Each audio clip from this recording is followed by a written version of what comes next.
Hello বন্ধুরা, তোমরা সবাই কেমন আছো? বেশ কিছুদিন বাদে আমি আবার একটা মিনি ব্লগ নিয়ে চলে এসেছি।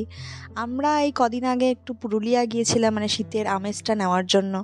তো আমরা প্রথমে সকালবেলা আমাদের এখান থেকে 4:30টার সময় বেরিয়ে যাত্রা শুরু করে তারপরে 8:30টার দিকে কোলাঘাট গিয়ে পৌঁছাই। ওখানে গিয়ে আমাদের ব্রেকফাস্ট সেরে নিয়ে তারপরে আমরা আবার যাত্রা শুরু করি। তারপরে আমাদের পুরুলিয়া পৌঁছাতে পৌঁছাতে প্রায় দুপুর 3টে হয়ে যায়। তো 3টের সময় আমরা যখন পুরুলিয়ায় ঢুকি তখন তার চারপাশের প্রকৃতি তো অসম্ভব সুন্দর ছিল, যেটা আমি তোমাদের সাথে শেয়ার করছি।